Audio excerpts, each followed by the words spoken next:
Welcome to back हमारे YouTube channel पर आप सभी का एक बार फिर से स्वागत है। तो जैसा कि आप सभी को पता होगा कि मैं आपको मैथ पढ़ाता हूं, जिसमें हमने कल अपना जो कि क्लास 10 का चैप्टर स्टार्ट किया था, जिसका क्या नाम था, रियल नंबर यानी कि वास्तविक संख्या। ठीक है, तो इसमें हम लोग क्या किए थे, कल हम लोग ने कुछ जाना था। क्या जाना था, कुछ नंबर्स क्या क्या क्या होते हैं, जैसे कि आपका प्राकृतिक संख्या, और उसके बाद क्या आपका था पूर्ण संख्या, उसके बाद आपका पूर्णांक, उसके बाद परिमेय संख्या, अपरिमेय संख्या, और उसके बाद क्या था आपका भाज्य और अभाज्य संख्या। इन सब नंबर के बाद जानने के बाद हमने जाना था कि वास्तविक संख्या क्या होता है। ठीक है, तो ये सब सारी चीजें हम लोगों ने कल वाली वीडियो में कवर कर चुके हैं। आज उसके आगे हम लोग कुछ क्वेश्चन लगाएंगे, लेकिन उस क्वेश्चन को लगाने से पहले मैं चाहता हूं कि एक बार फिर से जो कल चीजें थोड़ा आपको पढ़ाए थे, एक दो मिनट के लिए आपको उसको रिवीजन करा दूं। ठीक है, तो चलिए केवल 2 मिनट में पहले उसको रिवीजन कर लेते हैं। उसके बाद एक्सरसाइज 1.1 का जो पहला क्वेश्चन है उसको लगाएंगे। ठीक है, तो आइए चलिए देखते हैं। सबसे पहले जो कल हम लोग ने पढ़ा था, देखिए कल कुछ नंबर्स के बारे में क्या क्या पढ़ा था। सबसे पहले क्या था, नेचुरल नंबर। ठीक है, क्या था, प्राकृतिक संख्या। ठीक, तो प्राकृतिक संख्या यानी क्या, जो नंबर मतलब हम लोग काउंटिंग के लिए यूज करते हैं उसे क्या बोलते थे, प्राकृतिक संख्या, यानी 1 से लेकर सारे पॉजिटिव नंबर। ठीक, उसके बाद नेक्स्ट नंबर क्या था, तो नेक्स्ट नंबर आपका क्या था, तो वो था पूर्ण संख्या यानी होल नंबर। ठीक, पूर्ण संख्या, होल नंबर यानी जब इस प्राकृतिक संख्या के साथ क्या जुड़ जाता था आपका, जीरो भी जुड़ जाए तो हम लोग उसको क्या बोलते थे, आपका बोलते थे पूर्ण संख्या यानी होल नंबर। ठीक है, उसके बाद देखिए थर्ड, तो थर्ड क्या है, थर्ड यानी पूर्णांक।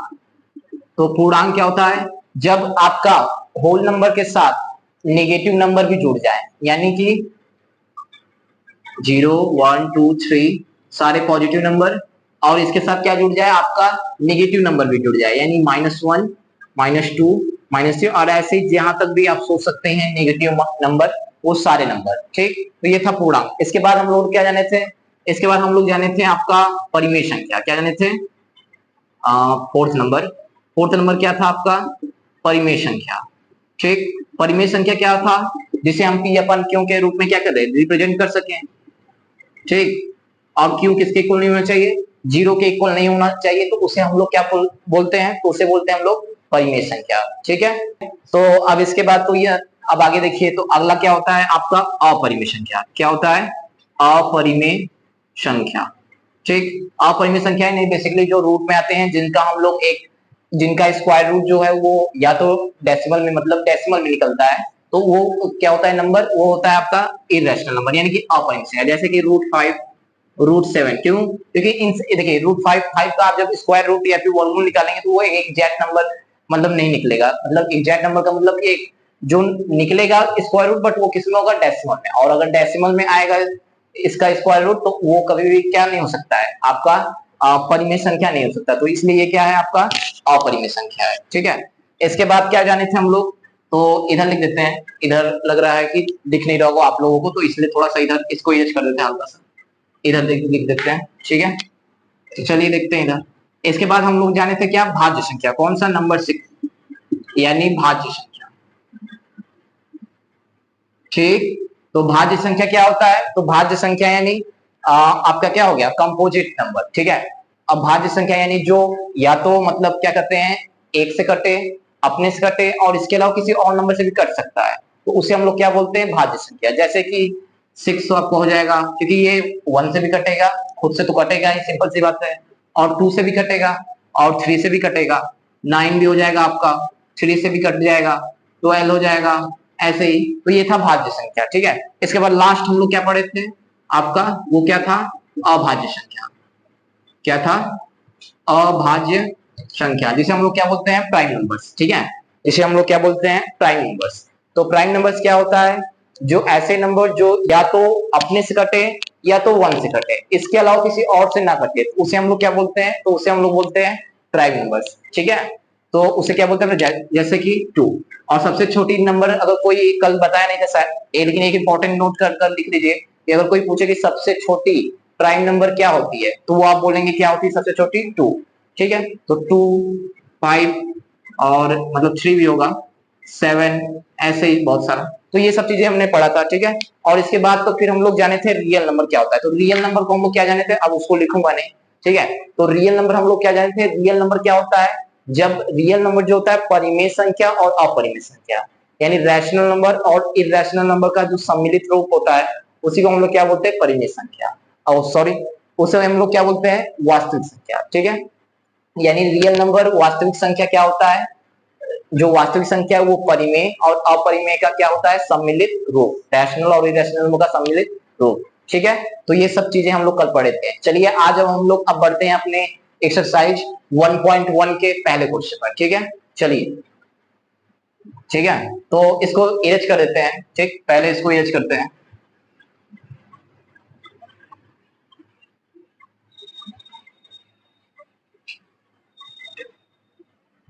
तो देखिए, तो पहला क्वेश्चन आपके मतलब सामने है, एक्सरसाइज 1.1 का क्वेश्चन। ठीक है, जो सीबीएसई बोर्ड वाले हैं तो उनको मैं ट्राई करूंगा कि जितना हो सकेगा उसको मैं कुछ जो भी वर्ड उनको ना समझ में आने वाला होगा उसको मैं इंग्लिश में समझा दूंगा। ठीक है, तो उन्हें, मुझे उम्मीद है कि उन्हें भी कोई ज्यादा दिक्कत होगा नहीं। ठीक, तो चलिए समझते हैं।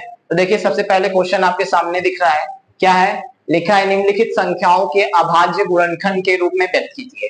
ठीक है, यानी यहाँ पे क्या किया गया, नीचे कुछ नंबर दिए गए हैं, दिख रहा है आपको, ये दिया है 140, 156 और ये 38,225। ठीक है, अब इन नंबरों को आपको क्या करना है, निकालना, आपको फाइंड करना है। क्या फाइंड करना है, इसका मतलब करना है प्राइम प्राइम फैक्टर। ठीक है, यानी अभाज्य गुणनखंड। क्या करना है, इन नंबरों का आपको प्राइम फैक्टर यानी अभाज्य गुणनखंड। तो वो कैसे करते हैं, तो ये सिंपली आप लोग 6, 7, 8 से पढ़ रहे हैं, लेकिन फिर भी अगर आप लोग भूल गए हैं और ऐसे कुछ बच्चे जो आज तक कभी, क्योंकि कुछ बच्चे कमजोर भी होते हैं, तो वो लोग अगर नहीं जानते तो उनके लिए मैं आप आज फिर से आप लोग को बताऊंगा। ठीक है, नहीं तो जनरली ये तो 6, 7, 8 की बात है। ठीक है, तो यानी इन नंबर का क्या निकालना है, आपको क्या करना है, अभाज्य गुणनखंड यानी प्राइम फैक्टर। तो देखिए कैसे करते हैं, सबसे पहले पहला क्वेश्चन लेते हैं। तो पहला क्वेश्चन आपके सामने क्या है, 140। ठीक है, तो चलिए इसको 140 का वो निकाल कर देखते हैं। ठीक, तो सबसे पहले लिखेंगे हम लोग क्या, इसको सॉल्व करते हैं।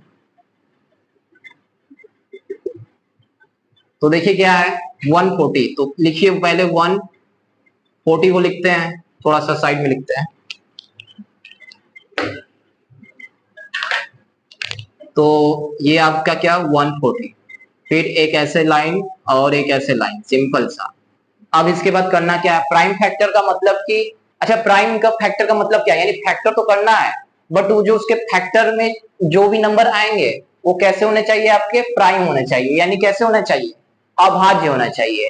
यानी उसके फैक्टर में कैसे नंबर आना चाहिए, अभाज्य आना चाहिए, अभाज्य संख्या होनी चाहिए प्राइम नंबर। कैसे, अब जब मैं करूंगा तो आपको करने के बाद थोड़ा और समझ में आएगा। तो पहले मैं एक क्वेश्चन करूंगा तो उसके बाद थोड़ा समझाऊंगा तो आपको और समझ में आएगा। ठीक है, तो देखिए अभी इसको बताइए, सबसे मतलब छोटी नंबर, यानी सबसे छोटी का मतलब कि पॉजिटिव में 1 से तो कटेगा, बट 1 के ऊपर क्या आता है, 2 आता है। तो इसको 2 से डिवाइड करिए, तो 2 से डिवाइड करेंगे तो कितने बार में ये डिवाइड हो जाएगा, 2 7 जा 14 और ये 0 यानी 70 बार में। ये 140 2 से कितने बार में कटेगा, तो 70 बार में। ठीक, अब 70 को 2 से काटिए। ठीक, तो काटिए, यानी कितना हो जाएगा, 2 3 जा 6, 10 यानी 10, तो 10 2 से कितने बार में कटेगा, 5 बार में, तो इसको 5।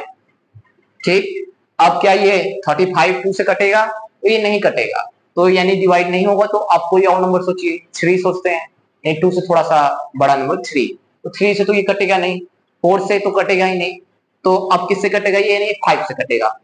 ठीक है,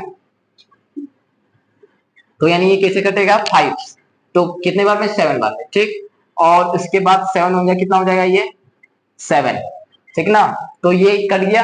और जब जहां पर आपका ये नीचे 1 आ जाए तो आप समझिएगा कि लगभग में आपका आंसर लगभग आ ही गया। ठीक है, अब इसको कुछ नहीं करना है, ये जो नंबर है इसका ये जो प्राइम फैक्टर किए हैं अभाज्य गुणनखंड, इसको एक बार लिख दीजिए। तो देखिए कितना था 140, तो 140 को लिख दीजिए। तो क्या है इसका इधर का 2 मल्टीप्लाई 2 मल्टीप्लाई 5 मल्टीप्लाई क्या 7। ठीक है, अब इसको क्या लिख सकते हैं, 2 का, देखो 2 कितनी बार है, 2 बार है, तो यानी इसको क्या लिख सकते हैं, 2 का स्क्वायर। ठीक, और 5 मल्टीप्लाई कितना 7। ठीक है, तो उम्मीद है आपको ये समझ में आया होगा कि कैसे प्राइम फैक्टर करते हैं नंबर का। तो सिंपल सा कुछ करना नहीं है, ये आप लोग 7th में पढ़ते हैं। इसका आपको क्या कर देना है, ऐसे ही आपको डिवीजन करना है, और जब 1 आ जाए तो आप समझिएगा कि लगभग में आंसर है। अच्छा, अब मैं क्या समझने वाला था कि प्राइम फैक्टर इसका नाम क्यों पड़ा, यानी अभाज्य गुणनखंड नंबर क्यों पड़ा, क्योंकि देखिए आपने इसका गुणनखंड किया है, फैक्टर किया है। अच्छा, इसमें देखिए इसके फैक्टर में ये देखिए 2 2 5, क्या इसके फैक्टर में देखिए सारे कैसे नंबर है, 2 क्या है, अभी पीछे बताया था आपको, 2 क्या है, एक प्राइम नंबर, ये भी 2 प्राइम नंबर, यानी 5 भी क्या है, प्राइम नंबर, 7 भी क्या है, प्राइम नंबर। तो इसलिए ये जो गुणनखंड तो किए हैं ठीक है, बट कैसा गुणनखंड किए हैं, ये कैसा आपका गुणनखंड है, यानी ये कैसा फैक्टर है, तो ये प्राइम फैक्टर, यानी कैसा गुणनखंड, अभाज्य गुणनखंड। तो ना इसका नाम अभाज्य गुणनखंड क्यों पड़ा, तो आपको उम्मीद है आपको पता चल गया होगा। ठीक है, तो ऐसे ही है क्वेश्चन, तो इसको भी ऐसे ही, चलिए एक क्वेश्चन इसको भी करके दिखा देता हूँ, या फिर इसको नहीं, ये आप अपने से करिएगा, इसको मैं करके दिखा दे रहा हूँ। ठीक है, चलिए इसको आप अपने से कर लीजिए, ये आपके लिए होमवर्क है। ठीक, मैं इस वाले को करके दिखा दे रहा हूँ, चलिए इसको करते हैं। तो ये क्या है, 38225।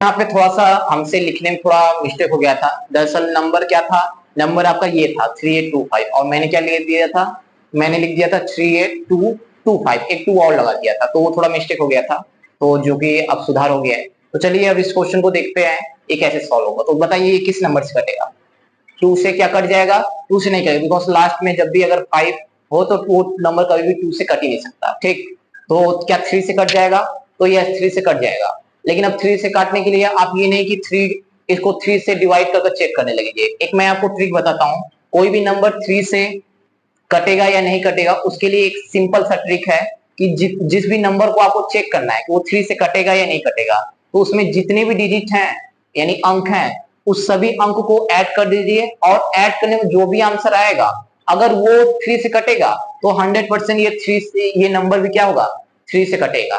ठीक है, जैसे समझाता हूँ, ये देखिए क्या है नंबर आपका 3825, तो इसमें कितने डिजिट है, 3 है, 8 है, सभी को ऐड करिए, तो 3 प्लस 8 प्लस 2 और प्लस कितना 5, तो इनको ऐड करिए, बताइए कितना आएगा, 8 3 11 और ये 13 और कितना हो जाएगा 18, कितना आ जाएगा 18। तो बताइए क्या 18 3 से कटता है, तो हाँ 18 डिविजिबल है किससे, 3 से, तो यानी ये नंबर भी 100% किससे कटेगा, 3 से कटेगा। तो यानी 3 से कभी भी कोई नंबर चेक करना हो तो ये नहीं कि उसको डिवाइड करने लगे, सिंपल सा अगर चेक करना है कि वो 3 से कटेगा या नहीं कटेगा, तो उस सारे नंबर का सम कर लीजिए, और जो सम आएगा अगर वो 3 से कटेगा तो 100% वो जो नंबर आपका दिया गया है वो भी क्या होगा, 3 से कटेगा। तो चलिए इसको 3 से पहले काटते हैं, ये कितना हो जाएगा, 3 1 जा 3, 3 एकम 3, और ये 3 2 जा 6, ठीक है, और ये 8 और ये 5, फिर से 3 से काटिए, फिर से कटेगा कि नहीं, देखिए 7 5 12 2 14 1 15, 15 आया, यानी 3 से कटेगा अभी भी। चलिए काटिए, और ये हो जाएगा आपके कितना 5। ठीक, अब फिर से इसको ऐड करिए, 5 2 7 और 11, 11 आया, क्या 11 3 से कटता है, तो यानी अब ये 3 से कटने वाला नहीं है, तो अब ये इसको किससे काटे, तो अब इसको 5 से काटते हैं, तो 5 से काटिए, ठीक है, 5 जा कितना हो जाएगा 40, 2 5 यानी 5। ठीक, अब इसके बाद किससे कटेगा, फिर से 5 से काटिए, तो ये कितना हो जाएगा 17। ठीक है, और अब 17 किससे कटेगा, किसी से नहीं कटेगा, ये खुद से कटेगा, यानी 17 बन जाएगा कितना 70। ठीक है, यानी इसका जो प्राइम फैक्टर है वो कितना लिख सकते हैं, 3825 इज इक्वल टू, इसको लिख दीजिए इधर का जो है, तो ये कितना हो जाएगा 3 मल्टीप्लाई 3 मल्टीप्लाई कितना 5 मल्टीप्लाई कितना 5 मल्टीप्लाई कितना 17। ठीक है, यानी 3 का स्क्वायर इज इक्वल टू 5 का स्क्वायर और इज इक्वल टू कितना 17, ये क्या हो गया आपका आंसर। ठीक है, यानी कि इस नंबर का जो प्राइम फैक्टर है वो आपका ये है। ठीक है, तो उम्मीद है ये आपको समझ में आया होगा। तो बच्चों अगर आप इसका स्क्रीनशॉट लेना चाहते तो एक बार प्लीज स्क्रीनशॉट आप इसका ले सकते हैं, मैं हट जा रहा हूं। तो उम्मीद है बच्चों आप इसका स्क्रीनशॉट ले लिए होंगे। तो इसके बाद जो नेक्स्ट क्वेश्चन है आपका, उस नेक्स्ट क्वेश्चन आगे बढ़ने से पहले आपको एक फॉर्मूला के बारे में पता होना चाहिए, क्योंकि अगर जब तक आपको वो फॉर्मूला नहीं पता होगा तब तक आपको वो आगे के क्वेश्चन आपको सॉल्व होने वाले नहीं है। तो सब वो क्या है फॉर्मूला, मैं अभी बताता हूँ। इसको सबसे पहले इरेज करता हूँ।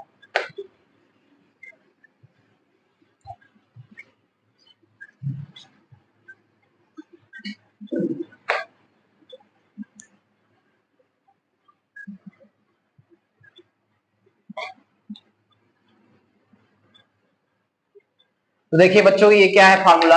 तो ये फार्मूला क्या है आपका, जो फार्मूला जिस फार्मूले के बारे में बात कर रहा हूं, तो ये है फार्मूला दो संख्याओं यानी दो नंबर और उनके एचसीएफ और एलसीएम के बीच के रिलेशन का ये फार्मूला है। यानी कि दो संख्याओं, दो नंबर क्या अगर एचसीएफ ले और एलसीएम ले, उनके बीच में क्या संबंध रिलेशन होता है, तो उसी के रिलेटेड ये आपका फार्मूला है। तो देखिए ये क्या फार्मूला होता है। ठीक है, तो देखिए क्या है फॉर्मूला, मैं यहाँ लिख दे रहा हूं।